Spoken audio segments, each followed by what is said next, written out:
Isso eu acho muito engraçado, que outro dia tava a Gabriela Prioli defendendo o Banco Master. Ela que trabalhou para um dos advogados, um dos escritórios de advocacia mais, vamos dizer, hypados, leitores de livros de São Paulo, que é o Toron, e ele também tá envolvido no universo do Banco Master. Que curiosidade, pode ser que seja uma mera coincidência, sério, família Riso? Ela que é muito amiga do Augusto de Arruda Botelho, formado na Unip, não sabia, né? Ele que paga de intelectual, formado na Unip. Então, formado na Unip, pegou...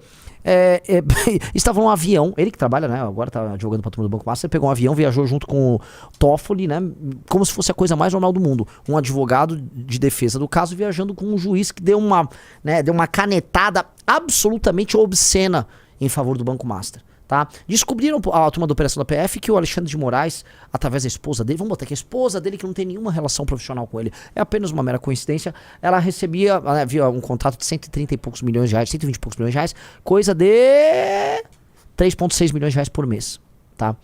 É um pouco assustador, meus queridos amigos. E é assustador, e as pessoas vão, né, normalizando, porque o brasileiro está absolutamente anestesiado. Ou seja, temos o maior escândalo de corrupção da história acontecendo. Aí de um lado, né, eu sei que não vou esperar nada da esquerda, né, mas a esquerda tá falando em, o Lula vai ser reeleito, né, o Painho tem um plano, e o bolsonarismo falando em anistia de um débil mental. Tá?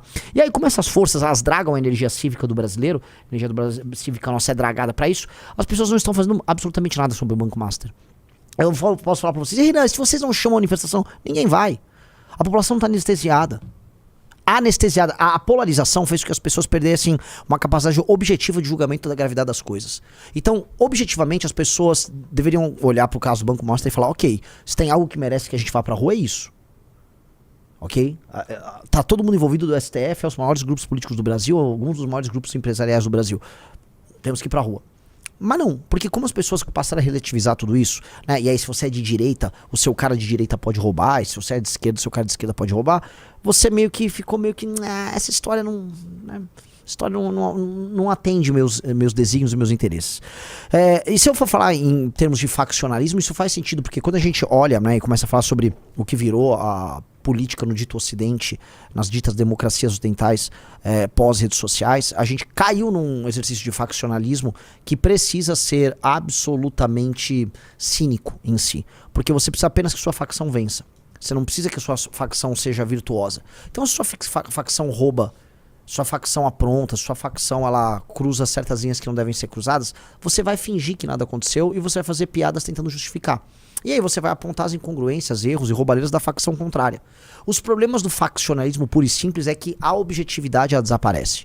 E quando a objetividade desaparece, aí, vamos dizer, vira um vale tudo, e é um vale tudo cínico, mentiroso, e todos meio que saem perdendo, tá? Então, há um elemento aí em que você precisa ganhar a guerra faccional, ou seja, o nosso bloco político, ele precisa, por exemplo, derrotar o bolsonarismo e o petismo, mas você não pode se tornar, vamos dizer, em si parte do problema. E esse é o problema, geral. Então nada está acontecendo, porque todos os blocos aí, eles estão, vamos dizer, assumidamente cínicos, eles estão desavergonhadamente picaretas, e como, vamos dizer, esse escândalo do Banco Master, e aí há uma, vamos colocar aqui, há uma sabedoria por parte do Vorcaro e companhia em ter comprado todos os agentes políticos, né? A partir do momento que todos estão envolvidos, então ninguém pode falar nada. Então um bolsonarista não pode apontar o dedo para um petista ou para o STF, assim como o STF não pode apontar o dedo para um bolsonarista, e assim como um petista não pode apontar o dedo para o STF. Tá todo mundo meio que de mão dada, em maior e menor grau. Eu diria que hoje, tá, desses blocos políticos majoritários, o mais atrapalhado, mais escangalhado nessa história é o STF. A situação do STF, no caso do Banco Master, ela é aterradora, tá? É uma situação que demanda, vou colocar aqui, né, um país sério, esses ministros todos caíam. Em um país sério, esses ministros todos caíam. A República Nossa não faz absolutamente nenhum sentido mais. Falar que é tudo normal, você me desculpa, né? Não é uma situação absolutamente anormal, é uma situação de anomia. E ela mostra outra coisa, tá? Vamos cair aqui, né? Atenção, Nando Moura, vem aqui, vem pra live, vem ver, tá? É uma situação que quando a gente passa a puxar aquela própria leitura do Curtis Yarvin, tá?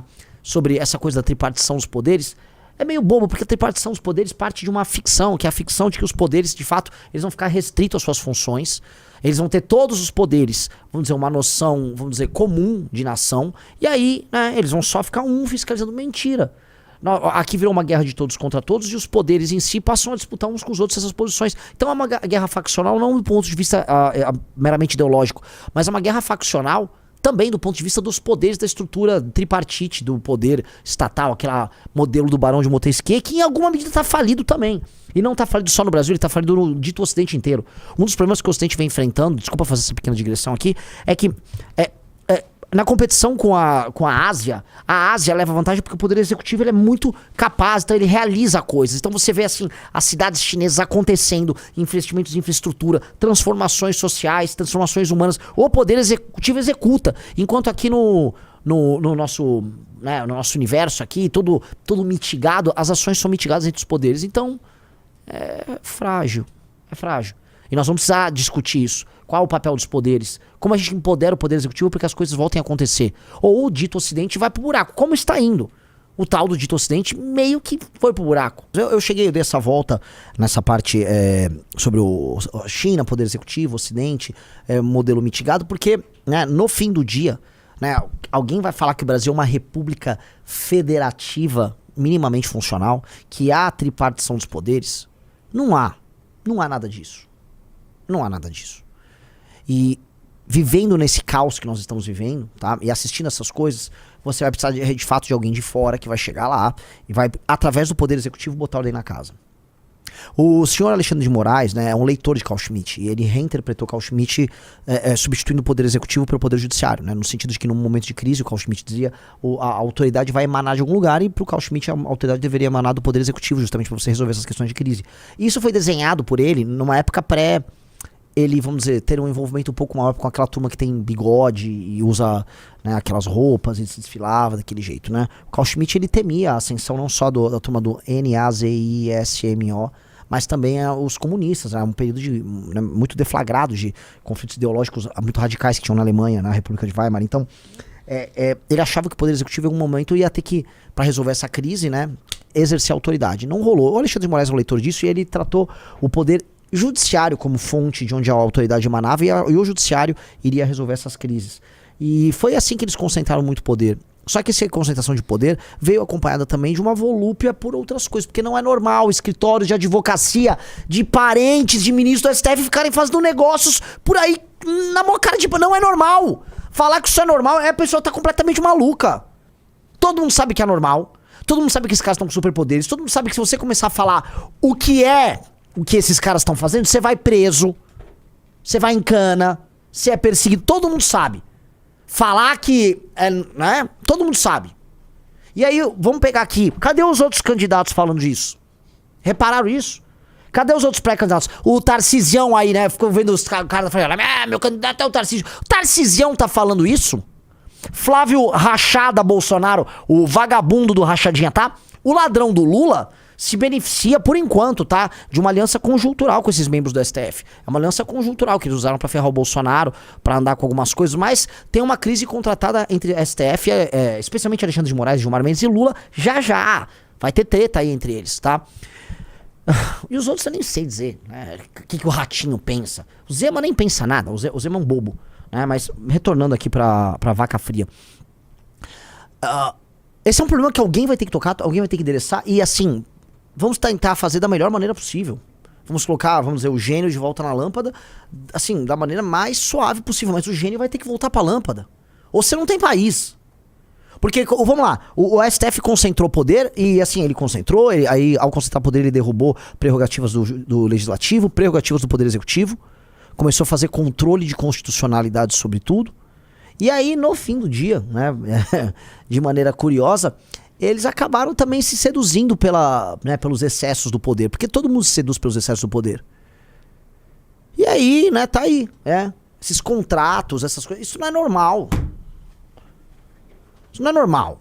Falar pra mim que isso é normal, o que tá acontecendo envolvendo o Judiciário e o Banco Master, é anômalo. É doentio. É coisa de república que acabou. E assim, galera, a república acabou. Não existe república federativa do Brasil. Isso é uma ficção. Isso é só um arranjo aí que tá nos governando. E é um arranjo, é um joguete de poder entre esses elementos. Um joguete que não se sustenta. E mais, não se sustenta porque tá acontecendo algo, tá? E eu vou repetir algo que foi me dito aí por um membro... O membro mais inteligente da dita Faria Lima. Não vou dar nomes aqui, tem que ser uma pessoa... Mas é um sujeito inteligente. O cara mais inteligente da dita Faria Lima. Ele falou, existe uma guerra entre o Brasil institucional e o Brasil não institucional... E como o Brasil institucional... na prática, ele é frágil e tal, o não institucional avança. Então, na falta de boas lideranças partidárias, porque as lideranças dos partidos ideológicos no Brasil não existem, as lideranças não institucionais, né, os Ruedas, os Ciro Nogueiras que fazem negócio com o Banco Master avançam, e avançaram demais. A corrupção, ela avançou novamente na política após Lava Jato pra caramba, tá? Se as instituições também não resolvem os problemas ligados a crime organizado e tal, o crime avança, que é o Brasil não institucional. E aí o crime avançou num ponto que ele já chegou lá. Comando Vermelho e PCC chegaram lá. O PCC está no jogo. E aí, se eles, a ponto de ter relações que você vai cavucar, você vai achar relações entre o PCC, a parte financeira do PCC e o Banco Master também. Tá? Então, tá tudo lá. Fingir que isso não está rolando negar, né, a realidade. O problema é que esse Brasil não institucional, ele vai acelerar a corrosão e destruição do Brasil fictício, da República de 88. A República oriunda dessa Constituição doente, a República acabou. Vamos ser honestos. Aí a gente pode fingir que não acabou, chegar ao poder junto ao Partido Missão e a gente fazer uma reformona constitucional, aí pegar esse defunto que tá fedendo, que é o da Constituição de 88, e aí, né, chega lá... Você já assistiu o filme Morto Muito Louco? Que é um morto que começa a tocar umas músicas caribenhas e ele ficava dançando. É um morto. É meio que um morto muito louco. A gente bota a música caribenha de fundo, aí o morto muito louco vai dançando. Tá? É isso, é só botar aí um... Tem o trailer? Vamos botar um pequeno... Aqui, ó. É isso, ó. Ó a Constituição de 88 aí, ó. Está tudo certinho. A gente pode fazer isso.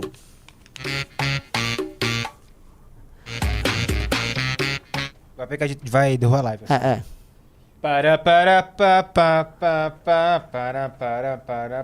É isso, ó, ó lá a Constituição, ó. Ó o livrinho do Ulisses, ó lá o livrinho. É isso. Você faz um ritual macabro, tá? Elimina vários traficantes e aí a Constituição fica de pé. A gente pode fazer isso. Ou pode fazer uma Constituição do zero. O correto é meio que a gente vai fazer uma Constituição clean, pequena, super enxuta do zero, tá? E aí com essa Constituição clean, enxuta, você põe todo mundo no seu devido lugar e a coisa segue. Dá pra fazer isso? Dá. Agora dá pra dar um remendão aí de remendão. Porque assim, no remendão, como... Cara, o futuro, ele pode ser glorioso pra nossa nação. O futuro, de fato, pode ser bem, bem, bem glorioso. O jogo aí, né, esse jogo político intrincado, ele tem que se resolver através de um novo pacto. E o novo pacto pode ser assim, o documento constitucional, ele é o remendo que você pode fazer ou ele é a novidade que pode surgir. Mas o pacto, acima de tudo, que tem que ser resolvido é o pacto político. Ou seja, o sistema de relação de forças. Ou melhor, a facção que vai vencer o jogo, tá? É óbvio que tem que ser isso. Qualquer pessoa inteligente entende isso. Qualquer pessoa que fala de poder enquanto poder entende isso.